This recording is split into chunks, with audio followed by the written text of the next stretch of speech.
Hello and welcome everyone. I'm Ambar T. I'm Kayla Benson. And I'm Talon Jones. Today we're going to be delivering into movies that are, diving into movies that make us downright mad. See, I'm already mad already. The three movies that are involved are Song of the South, music of, was it Sia? And The Gods of Egypt. This is going to be the verdict. Spoilers ahead.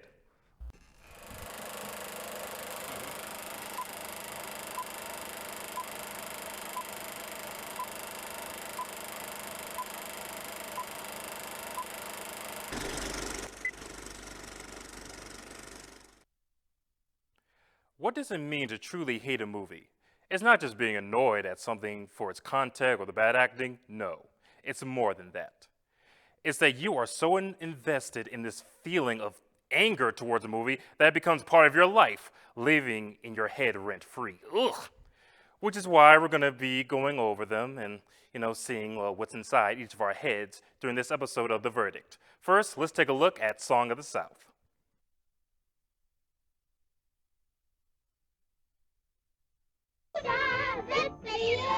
Mr. Bluebird's on my shoulder. It's the truth. It's action. Everything is satisfaction. He's heading your way again. Uncle Remus, the immortal storyteller in Walt Disney's honored motion picture classic.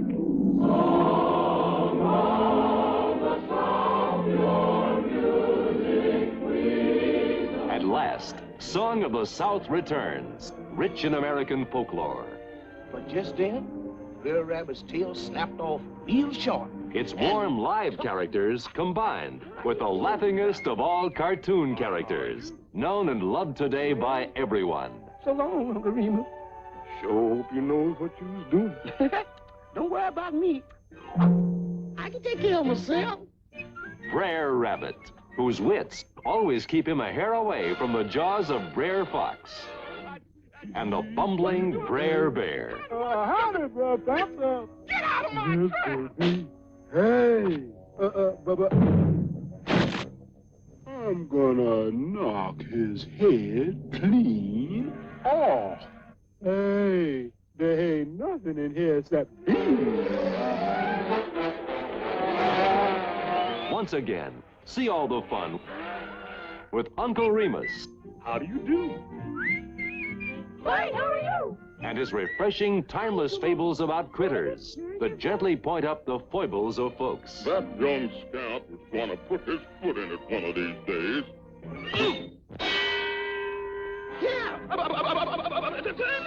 Once again, feel all the powerful human drama. Wait!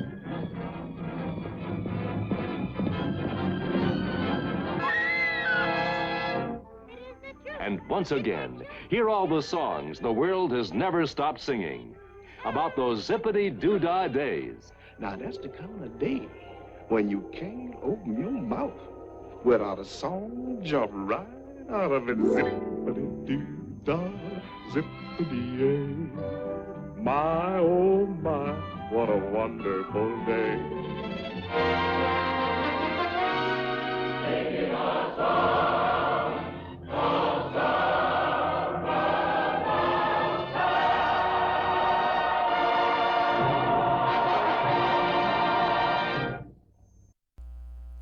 And welcome back.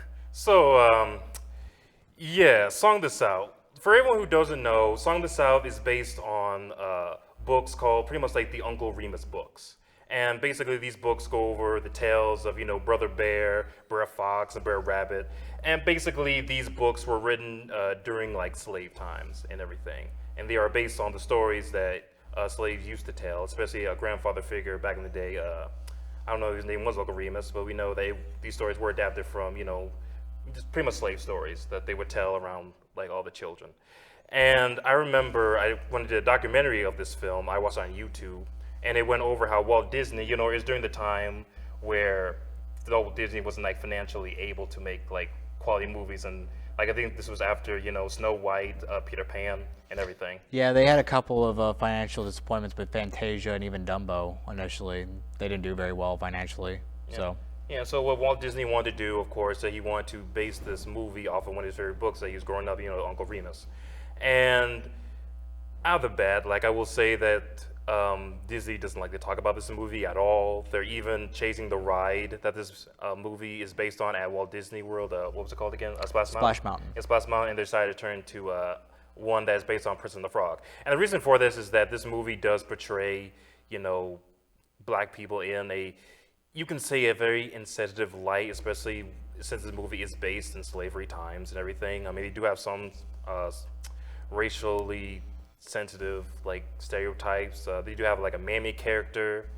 They do have like, you know, the Uncle Remus character, which nowadays you can call like the magical mystical Negro. And people who don't know that is pretty much like the black person in the movie who's supposed to like teach and give advice to all like the white characters in the movie. And pretty much in the movie, this just focuses around like a little boy and his family and everything. And the thing about the movie is that it doesn't really say if this is after or before slavery at all. It's implied that it's during.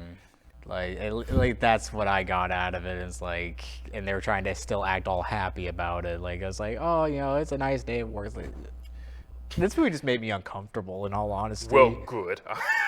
Like, I was like, why? Like, I get it that Walt was a fan of the books, but he had to know that those books were written at a time when things, even when this movie came out, tensions were very high in the subject matter. This is something he just should not have adapted. I mean, the thing about it is that Walt's defense to it was that he was treating this book as his other fairy tales. Well, I'm just telling you, you know, the tales, everything. He just treated the book, you know, as these tall tales that we would say, you know. But the problem is that these tall tales are based in those slavery times. Exactly. It's kind of like when we adapt, like, you know, Grimm fairy tales, which actually deal with, you know, kidnapping as well as cannibalism and some very dark subject matter, but they changed that kind of stuff. Well, in this case, they kept a lot of the stuff from the books, it seems, which, if you want to adapt it, take away some of things that really hurt people. But the thing about it is that I'm going to let you speak a little bit. That I know during the original script of when Walt Disney was going through it, he did bring on like a black representative to, you know, someone who will look at the script, say, hey, how is this and everything. So that's something you could say was positive. I mean, in the original script, they did use racial terms like blackie and other stuff. And even the movie, they do use terms like tar baby and everything. And I mean, for me, I grew up with this film and everything, and I know my parents did tell me, hey, look, this is not really how it was, and don't take this at face value.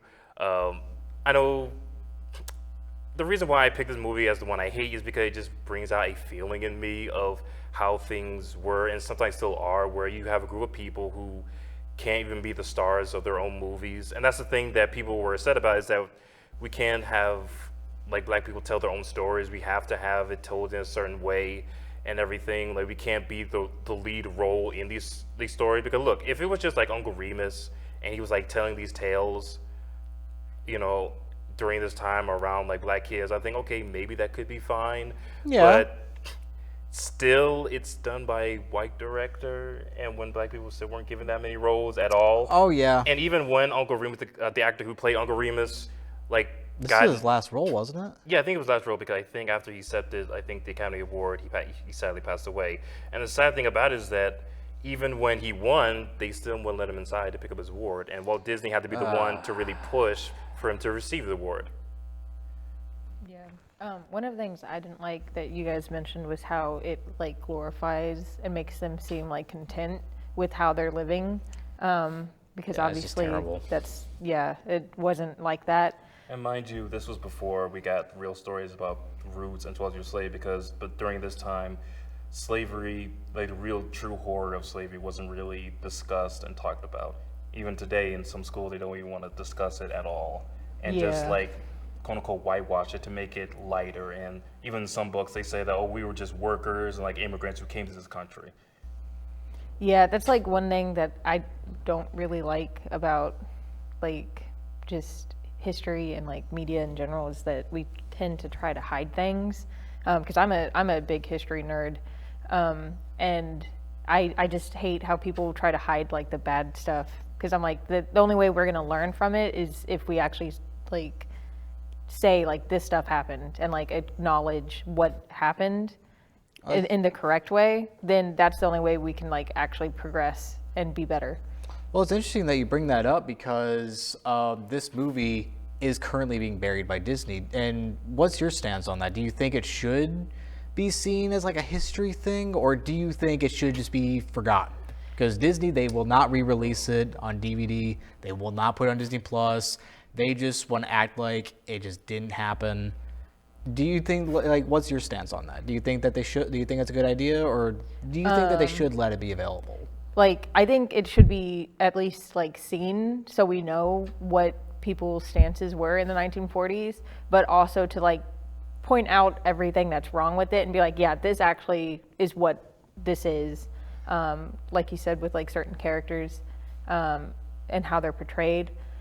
That is obviously like a good example of like, hey, this character is actually this. And then at the same time, like obviously not releasing it and keeping it like buried isn't good, because they need to acknowledge the fact that, you know, it's a bad film. I mean, the thing about it is that, look, there were a lot of racist stereotypes back in the day. Like, you look at some old school, like, Looney Tunes and Tom and Jerry's, they do portray the people of color in very, like, unflattering lines, unflattering ways, I would say. Like, if you look at Tom and Jerry, there's a character called Mamie Two Shoes, who originally was just a maid, but then eventually became the owner. So, like, this kind of stereotypes have existed in other cartoons and media. I know Looney Tunes, Warner Brothers released these cartoons not recently, but years ago, with, I think, Whoopi Goldberg explaining, like, hey, this is how it happened. But, you know, I'm glad you guys were able to put your thoughts on it. Thank you. So the next film that makes her mad is Music of Sia. We'll be right back. When you look at the number of disasters in the U.S., chances are every area will deal with some kind of emergency in the next decade. And between school, sports, and social lives, chances are you won't be with your kids when it happens. Will they know what to do? Ready.gov/kids has the educational tools and information to make the conversation easy. When the time comes, chances are they'll feel prepared, not scared. So talk with your family today. Music is a 2021 film about autism that's absolutely not worth watching. The film was made by Sia and therefore has to star Maddie Ziegler, who plays the nonverbal autistic character Music, who is placed in the care of her sister Zoo after her grandmother's death. Let's see the trailer.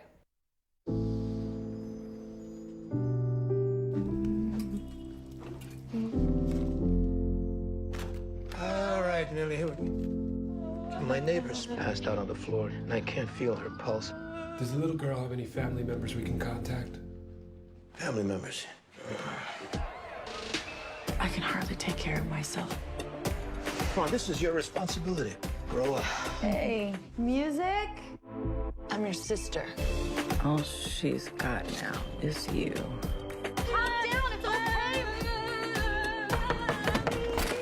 Hi there. I don't know what I'm doing. I don't. Music, it's your friend Ebo. I live next door. Can you move in? She can understand everything you are saying to her. And if you are happy, press this one. I am sad. Very funny, troublemaker. She sees the world in a completely different way from us. We're about to have a pool party. I am happy.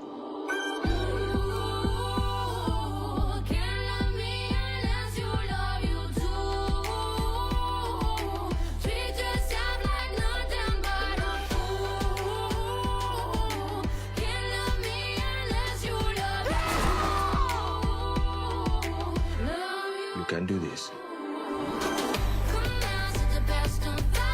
And I'm gonna help her just like she helps me. And I'm actually learning how to love because I love her.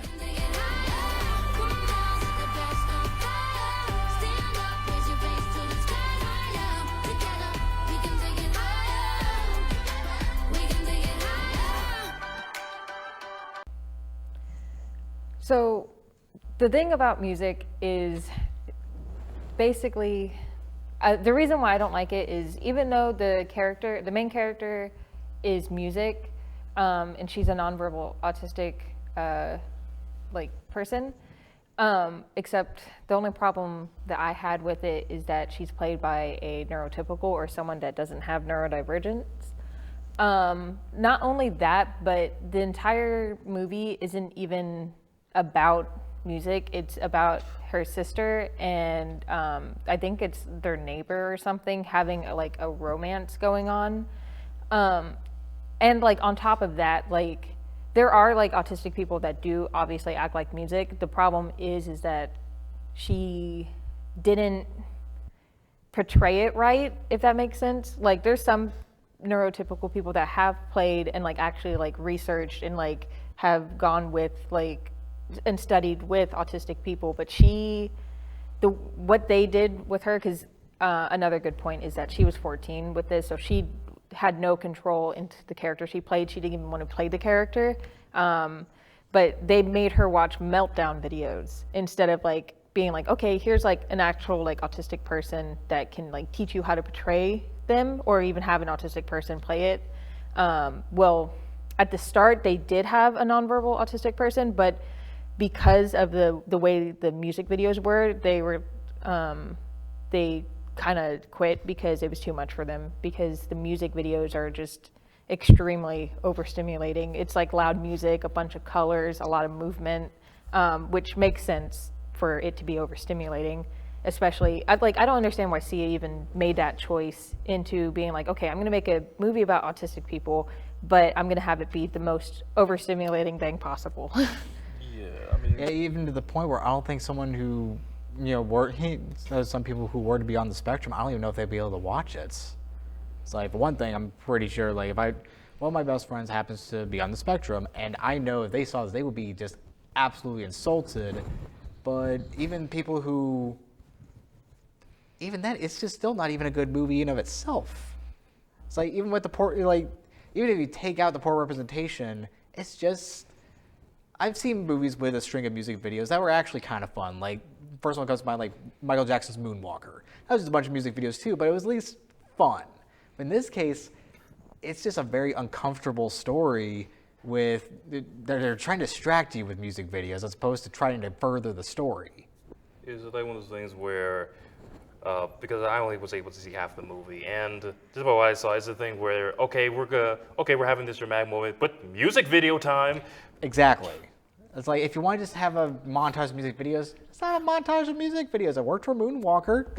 That movie has a huge cult following as a result. And they didn't really have a story. It was just music videos. And even looking at the trailer, I was like, wait, we're having 10 songs in this movie? Like, that's a little much. Like, even, look, I get it was like 5, but why are we doing like 10? Like, it feels like the music videos were first, but then they had to write a story around it. Because it just feels like so, like, not connected to one another. And like you said, the main actress in this movie, she really did not want to do this. She actually went up to Sia and said, please, I can't do this. I feel like I'm going to be insulting a lot of people. I don't know how to do this. I'm not even an actor.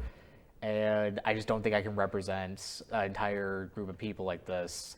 And Sia just was like, no, it's okay. She kept reassuring her that it was going to be great and that no one would be mad at her.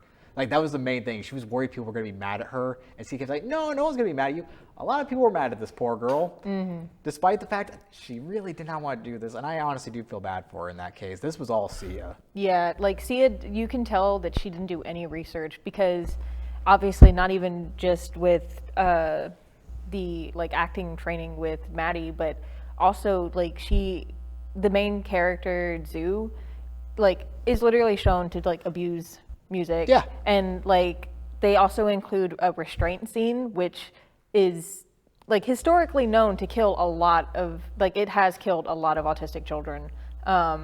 So that was like the main point that people were mad at, is like, do not show people, especially neurotypicals, who are going to watch this and assume that's what you do to an autistic person that's having a meltdown in public, because that can kill them. And she like made a whole thing being like, I'm going to delete it. I'm going to include like a warning. Hasn't happened. Yeah. Question. Do you know if this movie was released before like the Oscars and everything? Because this feels like a movie where it does feel like an Oscar bait movie. They want an Oscar bait movie where, because if you're going to do a movie like this, especially when it comes to autism, what a lot of people don't understand, they have this idea of like an extreme version of autism. And look, because I know some friends who are autistic, and They're not like that at all. Like, Yeah. Because for me, it just feels like this movie is trying to treat autistic people as, oh no, they need special care all the time. It's like, no, like people, I mean, look, I'm not saying That's they like don't, another point. but at the same time, it's like they can still be functional adults and people. Like you're putting out an extreme version of it, even like in the fact that you don't even know anything about it. That's even insulting it by itself. Yeah, because you've seen actors playing like neurotypical actors playing roles like this, or even playing with disabilities, similar like Bryan Cranston in The Upside. You know, he's not paraplegic, but he played paraplegic. Or a greater example would be Leo DiCaprio in What's Eating Gilbert Grape. But in these cases, they had dignity. They added dignity to the roles, and they did their research on who they were portraying. So it wasn't. This is almost in like a mean-spirited light. Like this is written entirely out of stereotypes. Mm-hmm. Whereas in like What's Eating Gilbert Grape, DiCaprio, he actually for months studied the condition and actually spent time with people with those conditions. You know, for months on end, just talking to them, playing with them, and just trying to get an idea on what they were like. He had dignity to the role. This one, like you said, that they just watched meltdown videos. Mm-hmm. That's horrible.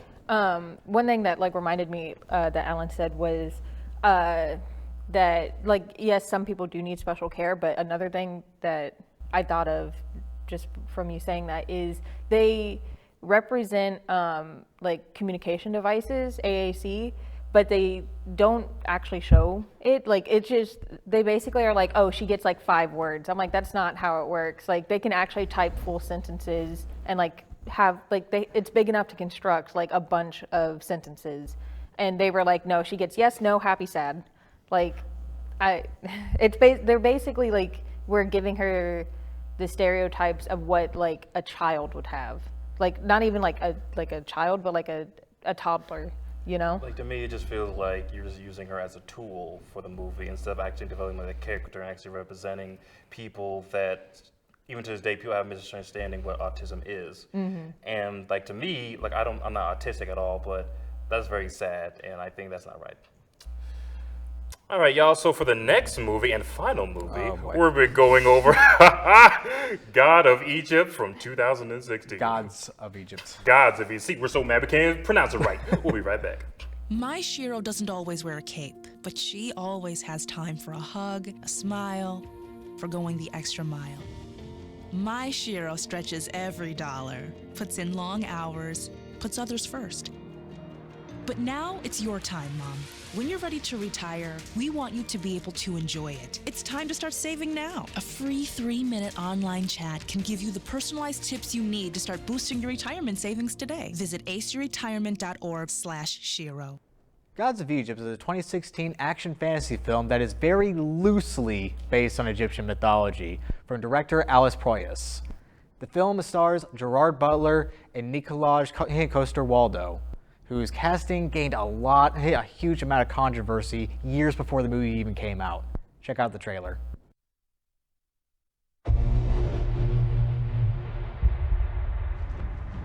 Ages have passed since the gods walked among us. Before the fury swept over our land. Before the war that divided us for eternity.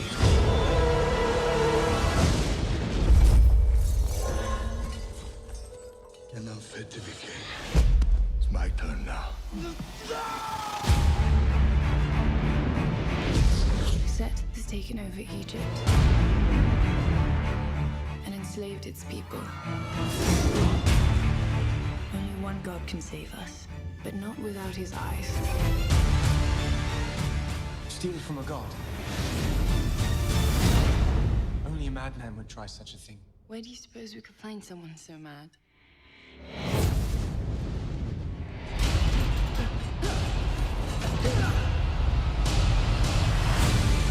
I have something set up from you. We need your help.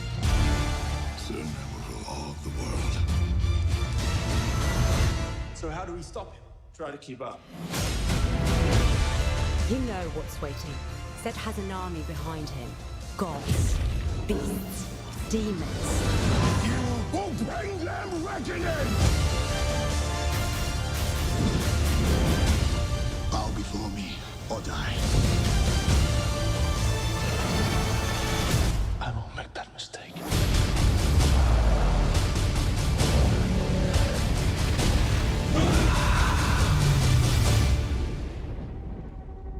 Is that a storm? It's hunters riding their pets. We should run. Run? We mortals do it all the time.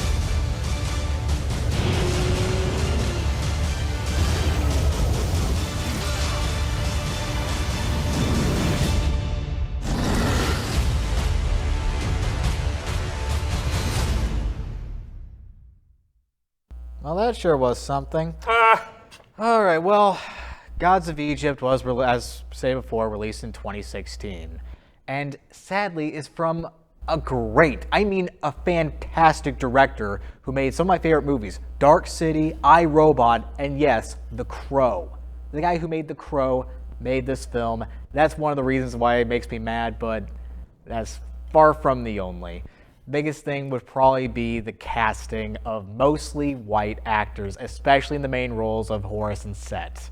Two Egyptian gods who are known by a lot to definitely not be white dudes. I can say that right now. And even having someone like Chadwick Boseman, rest in peace, playing, as Alan stated, the magical black person. I can't. No, you gotta say, put a respect on that racial stereotype, the magical, mystical Negro. You can say it, I can't. I just don't want to say it. Look. Even back in 2016, I forgot what part of 2016, I forgot it was in the spring or the fall of it. But even back then, I was looking at this, I'm like, okay, where are all the brown people? This is supposed to be in Egypt, in Africa. Like, come on, Hollywood. Like, what's happening? Like, well, the director claimed he didn't want this to be specifically Egypt, but a world based on Egyptian mythology. Basically, it'd be a world kind of like, his own world, kind of like Star Wars or something like that.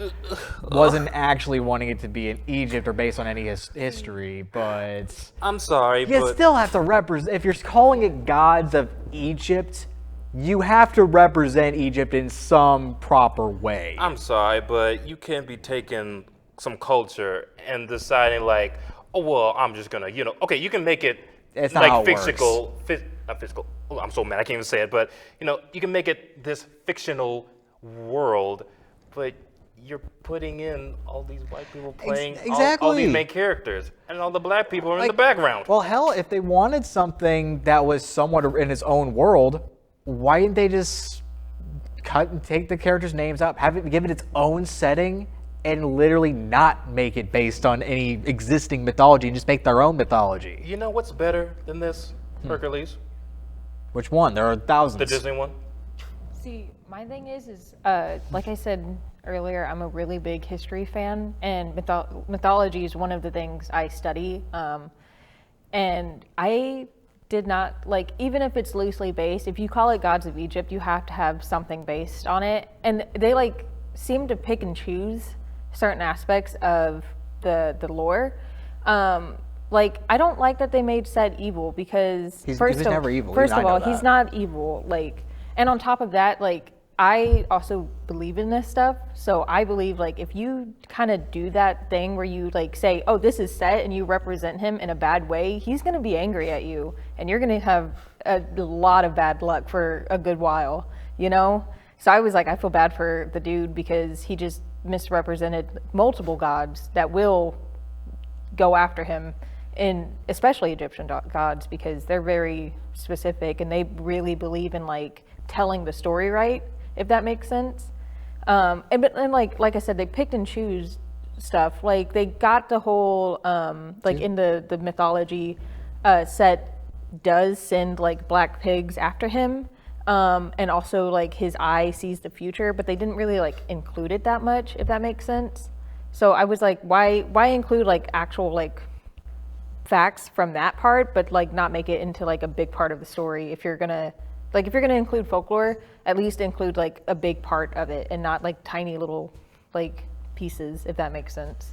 And that's just from the mythology standpoint, but even as a movie itself, this movie's just an absolute mess. And honestly, the whitewashing does get to me. So does the misrepresentative mythology, especially when you call it Gods of Egypt, which sounds like a working title. If you're going to call it that, you have to represent what's in the title properly. Like, if they called it something else, I feel like people might have been a little more forgiving. Or you can pull, like, a Black Panther where, of course, look, Wakanda doesn't exist. I'm looking forward to Black Panther 2. Of course, Wakanda exists, but at least they had people, you know, play. Of course, they have to play those characters. Exactly. And like at least the culture was like presented in a way where it's respectful, it's like triumphant. With this one, you could have put this in Greece because while I was watching the trailer, I was like, this is the same dude who did This Is Sparta. Like, this ain't no Egypt. This looks like something in Greece. Well, that actually begs the question. You brought up a Marvel property. Well, there is another Marvel property that does represent Egyptian mythology much better, and that would be Moon Knight. It changes things too, but it still keeps the dignity of it. And you know that's not the main thing of the story is the main character of Moon Knight, of Spectre. Basically, it's about them. The gods are more of a secondary thing, so it'd be a little more forgiven. But even then, this movie has this terrible editing, terrible CGI, terrible acting. The action scenes, there may be one or two kind of good ones, but it feels like it's trying to be loud. It's just trying to be a very loud movie to try to get your attention. And this just looks very forgettable. Like, this wanted to be a franchise. And when I think of franchises, I look at this at first, I was like, this looks like any generic action movie. Exactly. Just put CGI to it. The characters are being over dramatic or doing comedy that's not even funny. Like, I'm just like, so you expect me to be with these people for like another 5 movies? I don't think so. Yeah, and the editing was honestly what caught my attention the most. It seems like someone sat on a remote control and hit the fast forward button, because there are times where they skip so many cuts, or they cut way too early, or skips a shot, or sometimes it sounds like the characters are talking too fast.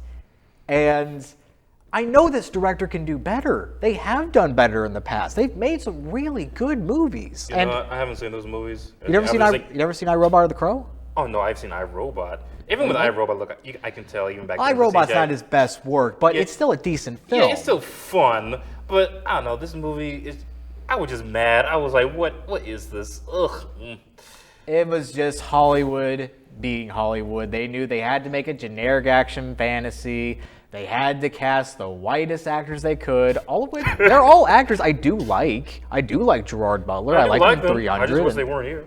Yeah, I just don't want him here.